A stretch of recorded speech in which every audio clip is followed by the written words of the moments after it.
자, 이번 시간에 접대비 조정 명세서에 대해서 설명을 드리겠습니다.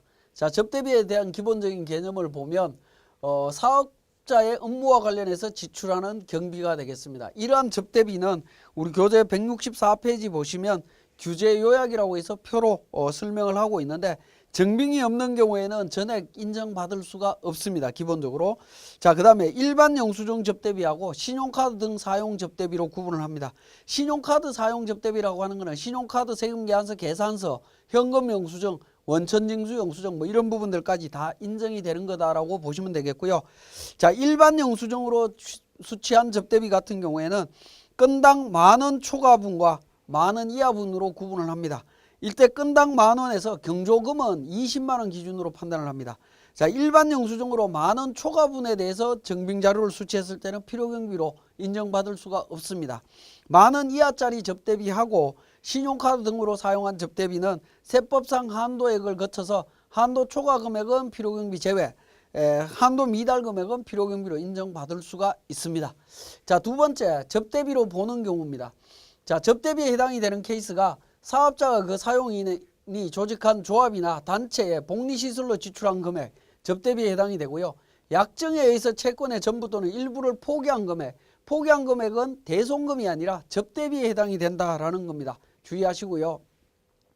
접대비로 보지 않는 경우 특정인에게 기증한 물품, 특정인에게 기증한 물품은 원칙은 접대비입니다. 접대비이지만 연간 금액이 3만원 이내인 경우에는 전액 필요경비로 인정해 주겠다라는 겁니다. 자, 그리고 개당 만원 이하의 물품은 또 제외하도록 되어 있습니다. 자, 그러면 이런 케이스가 어떤 케이스냐면, 우리가 연말에 다이어리나 그러니까 그 달력이나 이런 부분들을 제작해서 거래처에 배부를 하죠. 그런 부분들을 접대비에서 제외해 주겠다라는 겁니다. 금액이 연간 3만원, 개당 만원 이하에 해당이 된다면 제외해 주겠다. 자, 그 다음에 판매한 상품, 제품의 판매 장려금이나 판매 수당 등 판매와 관련되는 부대 비용은 사정 약정 여부와 관계없이 전액 필요경비로 인정을 해주고 있습니다. 자, 접대비의 평가 및 손금 귀속 시기는 시가로 평가하고 발생주의에 따라서 인식합니다. 자, 신용카드 등 수취 명세서 접대비. 근데 신용카드 수취 의무가 면제되는 접대비입니다. 신용카드 사용으로 인정한다라는 겁니다. 우리가 전표 입력할 때 신용카드 사용 접대비로 입력을 하시면 됩니다.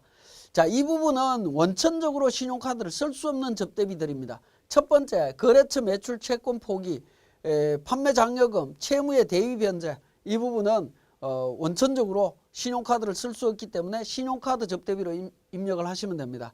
현물 접대비와 사업자가 자기 제품 등을 구입할 수 있는 상품권으로 제공한 접대비, 이 부분도 현물 접대비하고 비슷한 개념이죠. 둘 다 신용카드 사용 접대비로 인정하시면 됩니다.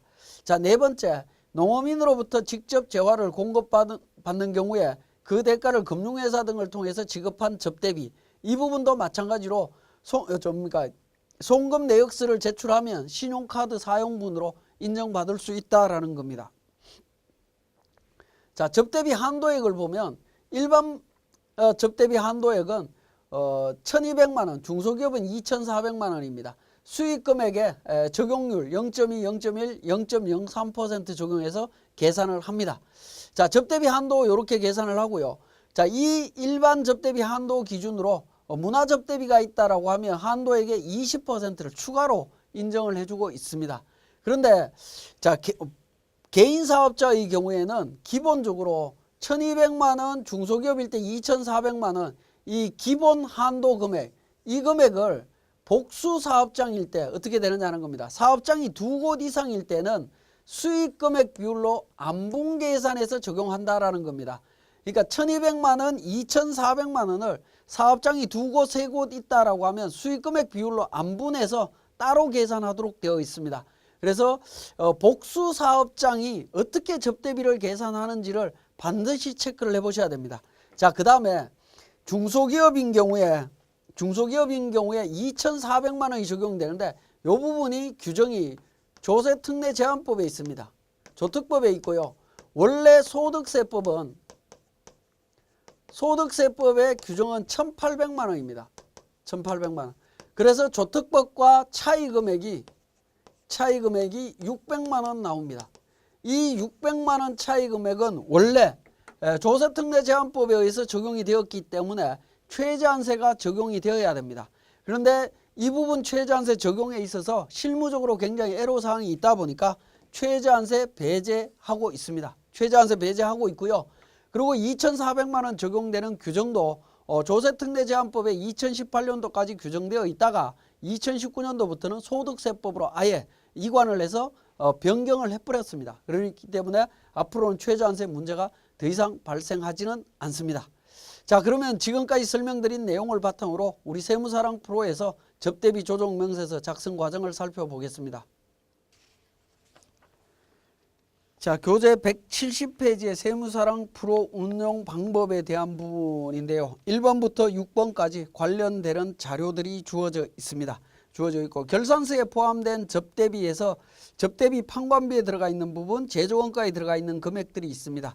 자, 이 접대비가 입력이 될 때 우리 168페이지와 169페이지에 보면 접대비 지출과 관련해서 입력되는 전표 입력되는 방법이 있습니다. 자, 169페이지에 동그라미 1번에 보시면 접대비 지출 시 적격증빙, 신용카드, 세금계산서, 계산서 수취한 경우에 반드시 전표 입력 시에 적요를 1번 신용카드 등 사용 접대비로 입력을 해야 됩니다. 이 적요번호 고정 적요를 사용하지 않으면 우리 세무사랑 프로에서 세무조정을 할 때 결과가 엉뚱한 결과가 나올 수가 있습니다. 그래서 전표 입력 시에 주의해서 입력을 해주셔야 됩니다. 자, 그렇게 입력된 정보를 바탕으로 우리 접대비 조정 명세서 1, 2를 살펴보겠습니다. 자, 접대비 조정 명세서 1, 2에서 첫 번째 탭에서 F12 불러오기를 통해서 전표 입력 내용을 반영을 합니다. 제조원가에 반영된 부분과 판관비에 반영된 금액을 반영을 하게 되면 신용카드 미사용 금액 200만 원이 나옵니다. 이 금액 직부인해 주시면 되겠습니다. 직부인해 주고요. 자, 두 번째 탭으로 갑니다. 접대비를 반영을 했다라고 하면 두 번째 탭에 접대비 조정으로 들어갑니다. 접대비 조정으로 들어가게 되면 동그라미 4번에 보시면 1200, 2400에 대한 기본 한도 적용 부분이 있습니다. 자, 이 부분 일단 F4번 복수사업장 재계산이라고 있는 부분이 있는데 이 부분을 일단 먼저 지우고 설명을 드리겠습니다. 자, 지우고 나면 2,400만 원이 적용이 되고요. 중소기업이기 때문에 2,400이죠. 중소기업은 우리 회사 등록에서 중소기업 여부 이미 등록을 했습니다. 그걸 바탕으로 접대비가 계산이 되고 있습니다. 자, 일반 접대비 한도 수익금액 기준으로 계산이 되고 있고요. 자, 문화접대비가 300만 원 있습니다. 문화접대비가 우리 전표 입력 시에 적요번호를 사용하게 되면 문화접대비로 자동 분류가 됩니다. 그래서 한도 초과 금액은 222만 9천 원이 한도 초과가 됩니다. 자, 2번에 보시면 기준수익금액 입력하도록 되어 있는데 기준수익금액은 우리 자료가 나와 있죠. 5번 자료 수익금액 22억 5천만 원이다. 특수관계자 관련되는 금액이 5억 원이 있다라고 되어 있습니다. 그러면 특수관계자 5억 원 반영을 해주시면 되겠죠. 5억 반영하게 되면 312만 9천 원이 한도 초과가 되겠습니다. 자, 이렇게 이제 정리를 하시면 되는데 자, 여기까지는 법인세법에서 규정했던 접대비 조정 명세서나 개인소득세법에서 규정하고 있는 접대비 조정 명세서 별반 차이가 없습니다. 동일한 내용이지만 자, 개인사업자의 유일한 독특한 제도 복수사업장이 있을 때 어떻게 되느냐 하는 부분입니다. 우리 교재 170페이지 사례에 수익금액 정보에 보면 타 사업장의 수익금액이 3억 5천 있는 걸로 가정한다라고 되어 있습니다. 다른 데에서 3억 원이 있다라는 거죠. 그러한 경우에는 F4번 복수사업장 재계산이라는 버튼을 통해서 당해 사업장을 제외한 타 사업장의 총수익금액 합계금액을 입력한다. 3억 5천이 있다라는 겁니다. 자, 3억 5천을 입력하면 어떤 현상이 나오는지 한번 보시면 자, 접대비에 대한 동그라미 4번 1200, 2400에 대한 수익금액이 기본 한도 2400에 대한 금액이 수익금액 비율로 자동 안분 계산이 되고 있습니다. 2076만 9,230원으로 자동 안분 계산이 되고 있죠. 그죠? 그리고 상단 부분에 복수사업장이라고 이렇게 멘트가 나타나게 됩니다. 그래서 접대비 한도 초과 금액은 635만 9,770원이 한도 초과가 된다라는 겁니다. 개인 사업자의 경우에는 복수 사업장이 있을 때 접대비 조정 명세서 작성할 때 재계산을 통해서 작성해야 된다라는 거 반드시 기억해 주시고요. 그 내용이 우리 교재 172페이지와 173페이지에 있습니다. 복수사업장 재계산이 반드시 필요한 이유는 173페이지에 보시면 사업장이 A, B, C가 있는데 기장 여부 A와 B는 기장을 통해서 신고를 하고 C는 추계로 신고를 한다라고 했을 때 수익 금액이 각각에서 총 6억입니다. 총 6억인데 기본 한도는 어떻게 배분을 하냐 하면 A 사업장과 B 사업장 기장에 의한 부분만 배분을 합니다. 추계 사업장 소득 금액은 사업장이 없는 걸로 보고 계산을 하시면 됩니다. 그러면 3억과 2억 중에 3대 2로 2,400만 원을 안분 계산을 합니다.